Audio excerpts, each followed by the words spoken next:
and physics and astronomy and apparently Pokemon Go. All of a sudden this weekend, how the fuck did that happen? Out of fucking nowhere. My boyfriend's always liked Pokemon and I like Star Trek and we didn't judge each other. But now we have something to talk about. I don't know how we will pass the silence now that we have something to talk about. We'll go there a little bit later. This might be the first poem you've heard about Pokemon Go, as it is such a new thing, and yet it has completely changed the economy. I have drank at different places than I otherwise would because there was a gym there. I have eaten lunch at places that I otherwise would not because there was a lure drop there. This has completely changed the economy. I have talked to strangers that I would have no desire to talk to otherwise. And I probably have walked around a little bit. So, but we'll get more to that later. But first I want to go to at least a slightly more familiar bit of technology. Behold the power of my Facebook argument! Alright, let's get one thing straight there. Sheeple. See what I did there? It's like sheep and people without the... It's like a contraction with... Oh, it's beautiful, yes. Let's be clear AF.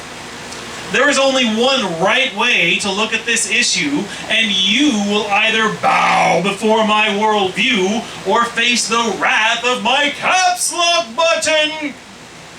SRSLY, seriously, how many exclamation marks do I need to type before my authority overwhelms you? Y-O-U-R, you're an ignorant moron, and I can't spell any of those words even with autocorrect. How does that work? And just because I can't distinguish what's appealing from what's true doesn't mean I leave room for an opposing point of view, so you go back to posting pics of cuddly kittens before I spell out a punctuation mark. Period. That's all I have to say about Facebook. Guys, thank you so much for coming out and doing a Tuesday, not Pokemon Go, or Pokemon Go at the same time as this, whatever. It's all the same thing. Not so long ago, I kind of fucked up my spine a little bit, and yet still walking around, very grateful for that. My bicycle, whom I anthropomorphize, because we have a relationship. My bicycle went away for a year. It got stolen. It got stolen and then came back a year later. And I tried to get the cops to help me, and they didn't help at all, but I finally got it back. Right before I fucked up my spine, my bicycle said, no, I will not let you do this. I will break my own chain. It broke its own chain to prevent me from going off a cliff and landing on my head. I didn't listen. I then borrowed my boyfriend's bike to do the same thing, to go really fast around the bunny slope up in Rogers on the bike ramps. You don't go fast on the bunny slope. They don't have embankments. And if you've taken UP1, you understand embankments are a real thing. You really need them. And we didn't have them, so I landed upside down on my head. My helmet, which has 3 indentions and a crack running from the forehead to the crown, which my skull does not, so I'm now a born-again evangelist. Please, for God's sakes, wear your helmet. My bicycle tried to stop me. It's like, no, fuck you. Like, moments before, it broke the chain and said, don't do this. So, once again, I love my bicycle. We have a relationship. And the bicycle is called Bicycle Taurus. Bicycle Taurus is an earthbound starship. His wheels are the eyes of an owl, so my feet can chase rats from the sky. Bicycle Taurus is named after my parents, both sun sign Tauri, who don't believe in astrology, but do act like bulls. Bicycle Taurus has 21 speeds, 9 of which won't kink the chain. When no one's looking, Bicycle Taurus grows a jetpack and fins to fly spirals around junkyard cops and traffic dogs. Bicycle Taurus jiggles the crack in my shoulder blade. Dr. Sexy Lab Coat says I'll forever feel the weather change for refusing to wear the sling. Bicycle Taurus is damaging my pelvic nerve. But given a choice between a trail ride and a natural erection, don't tell Dr. Sexy Lab Coat, I choose Viagra. Bicycle Taurus smells fresher than a new car because he came back after a year of being stolen. So, when the childhood fear born in a house of rage surrounds me from the inside, Bicycle Taurus's pedals beat it back into the past. Bicycle Taurus spins his wheels, and the faster he spins, the more he wants to stay upright. Because rotational momentum says a spinning object would like to keep spinning steadily and forever. Rotational momentum keeps the world spinning, the galaxy swirling, and Bicycle Taurus steady on his spinning wheels. But even rotational momentum couldn't keep Bicycle Taurus from slipping off the curb and into traffic.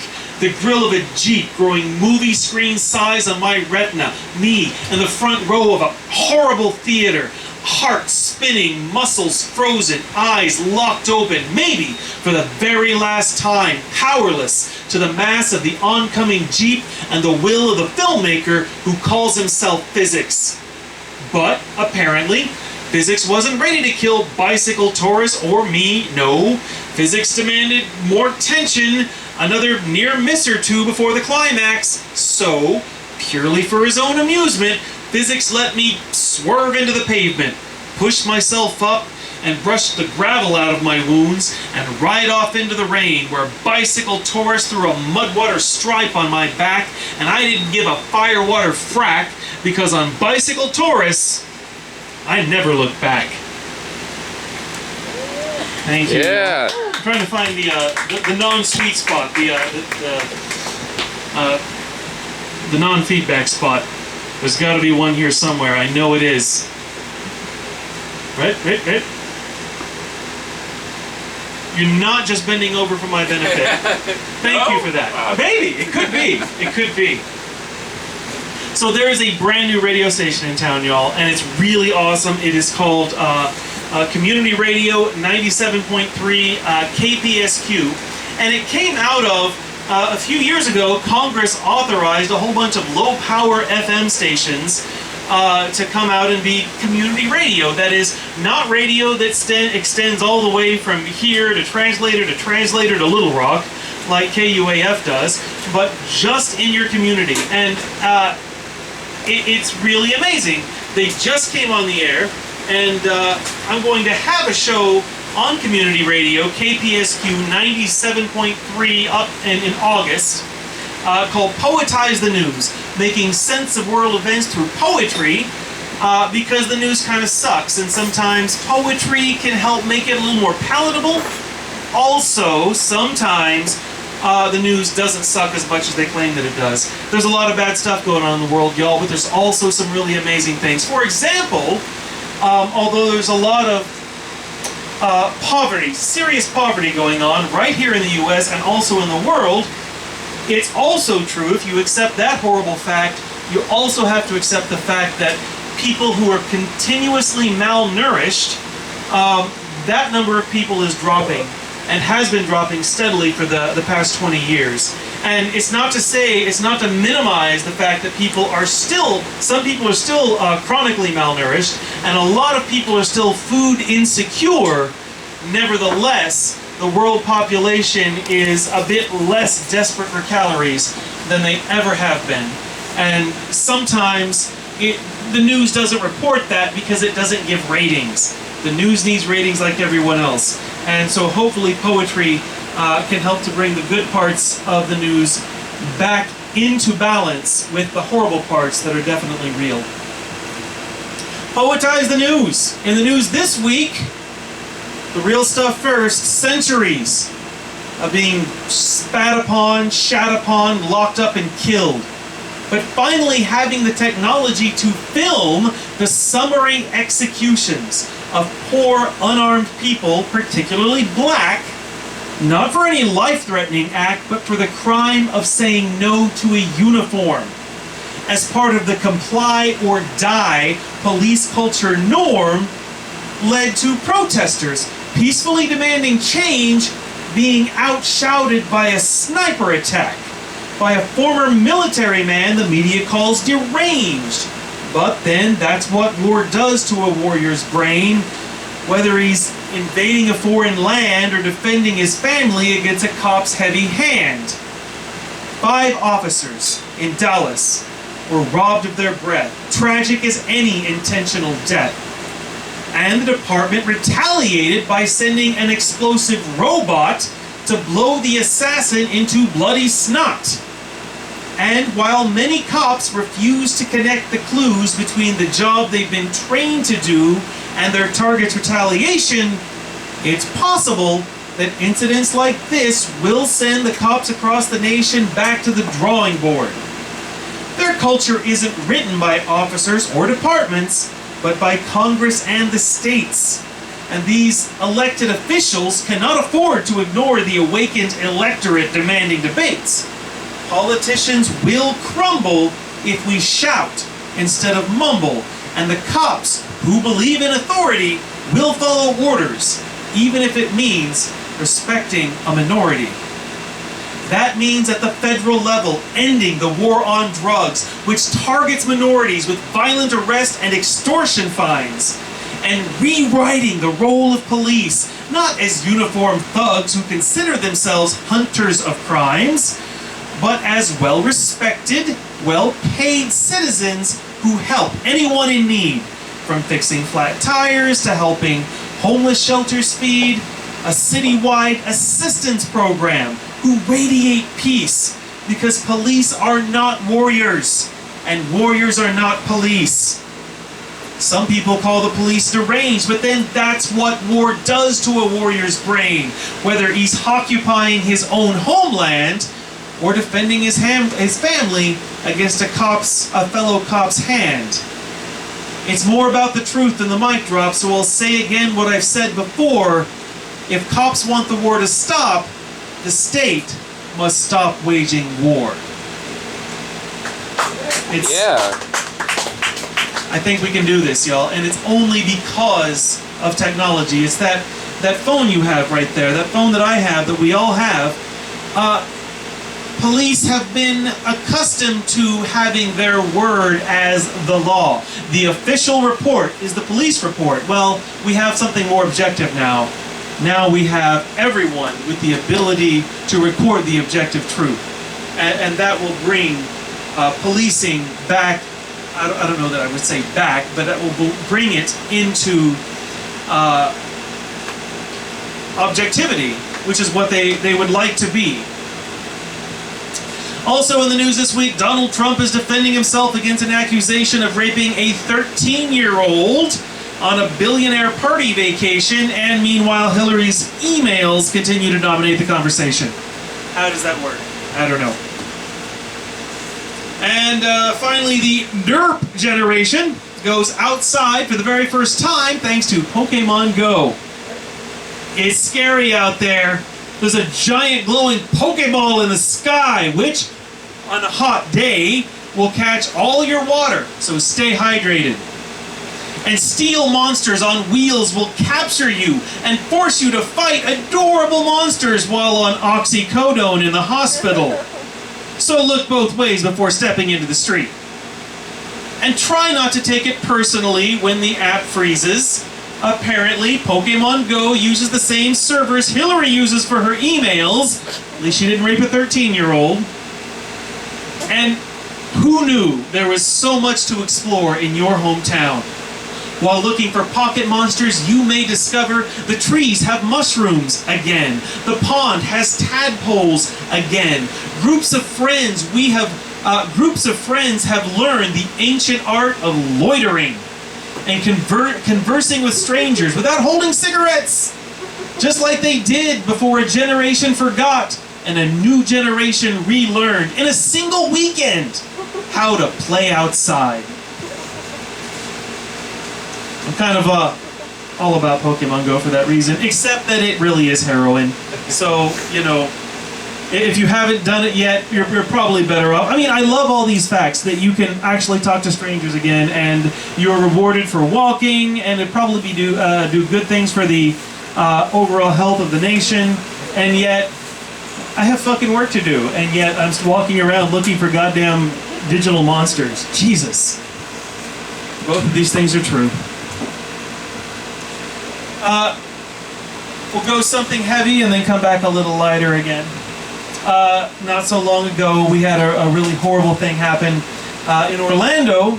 A man who, by all witness accounts, was really trying to escape the tyranny of his father, ended up killing 50 people. Fucker. And every part of our being goes out to those who were taken and those who survived and those who loved them in Orlando. And I wish I could write without giving face to this murderer, but I can't. I haven't figured that out yet, so this is pointed directly at him. Your name doesn't deserve to be written. And don't blame religion for your bigotry. No, your violence belongs to you. Don't blame ISIS, who later claimed you, even though they didn't know you until your scream for attention shattered spines. Oh, you saw two men kissing, said your father. Obviously, witnesses at the gay club said you were a regular. How horrible for you that we, the rainbow, you once frightened into hiding, just as your father frightened you, refused to heed the heavy threats in your breath. You felt there was an air for you if the people you despised for being so open were allowed to inhale. So, you choose to stop breathing, death by cop, and forced your suicide onto 49 other people, instead of confronting your fag-fearing father. And for a moment you triumphed. Except for the Buddhas among us, we the rainbow hate you as you hated us. But unlike you, we will mourn, and then the hate will pass through us because you no longer share space with our breaths. We will rebuild and grow stronger because we have each other, while you only had the wrathful self you mistook for God. Every day, our rainbow will outshine its yesterday, while your memory turns gray. You chest thumper, swinging the semi-automatic stick you picked up off the ground as easily as firewood. You bag of testosterone, hiding behind a pile of high-heel shoes, deep in the Swamp Coast closet. Well, thank you. All right, guys. We got to do something a little lighter now, because not all the world's horrible. This is kind of horrible too, but at least has accents. I mean, everybody likes British accents. Great Britain voted recently to leave Earth. Don't know why. Well, there are too many aliens here, aren't there? That's the voice of proud Briton Henry Jack Oliver XVI, strolling with impeccable posture to the voting booth, where with his nose held high. But we can't have all these little green men with their monstrously large eyes roaming the streets of London, squeaking their little voice boxes and mating with the commoners, now can we? His wife Isabel agreed. The UK is a proud nation, and we're not going to cede sovereignty by sharing currency, or laws, or trade, or immigrants, or an orbit around the sun with Earth or any other planet. Boris Johnson, a pro-exit member of Parliament who was born in New York but exited the US as quickly as he could, said the British Isles would assume a position somewhere beyond the orbit of Neptune, where they'll be isolated from the rest of civilization. Our movement has taken some inspiration from the political success of Donald Trump. We find his plan to fly the United States directly into the sun has a populist appeal. Irish President Michael D. Higgins refused to pull up anchor, pointing out that Ireland is not, in fact, a British Isle. Well, the North can follow the English Neptune if they like, but we're staying right here. Shortly before the UK engaged its giant underground rockets, Prime Minister David Cameron said, well, fuck all this, and took the Channel to France. As the rockets engaged, Scottish First Minister Nicola Sturgeon called down to the people of Earth, Donald Trump is a gold fucker, and the English are dicks, so don't rent our rooms out just yet. The Scottish may well be coming back. I'm Doug Shields, poetize the news, Neptune. Thanks, y'all. Thanks for being here. And if you can read, congratulations for beating the American public school system. It's quite a feat. I have books of short stories, and they're weird, y'all. If you like weird stuff, you'll like my books. If you don't, you won't. There is a telepathic bowling ball in one of these books, because bowling balls freak me the fuck out. You may think you're rolling that bowling ball, but that bowling ball is rolling you. If you want to know more, you gotta read the book. So, I'm going to end with a crowd pleaser. It's about this substance, a molecule probably. I don't know if you heard of it. It's called LSD. Maybe, maybe not. It's a pretty good one, assuming you're in the right space. Not that I've ever done it. Just say no to drugs. All of that, since we're on camera, Acid yellow moon on an acid purple sky. Told me if I feathered up my arms that I could fly, so I jumped off the bridge and I flew. Straight down. Didn't fly too well, but I swam too well to drown. Acid yellow moon on an acid purple sky. Told me if I didn't get to shore, then I would die. So I swam around in circles till my face grew fuzz. Didn't quite figure out where the shore was. Acid yellow moon on an acid purple sky. Swung around Polaris in a circle made of fire. Carried me to shore when the stars began to fall. My eyes grew wide and my ego grew small.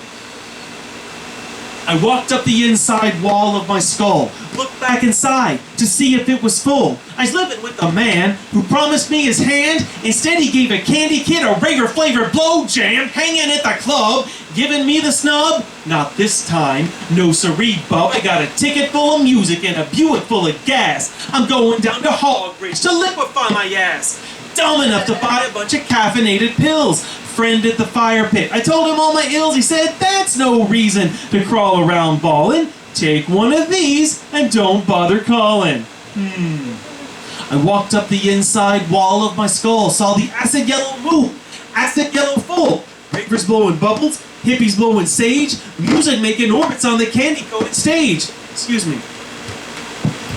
The moon burned a hole in the sky when it spoke. It said, look here, mortal, you don't have to croak to know that you're a bubble in the universal flow. All you really have to know is how to let go. Everything you're going through was already gone through 1,000,000 times before you by people just like you. As part of the divine, it's impossible to fail, so you will prevail. Acid yellow moon on an acid purple sky, clouded into pink when the dawn began to fly. I gathered up my friends, we all smoked kind, and thanked the setting moon for enlightening all our minds. Thank you, y'all.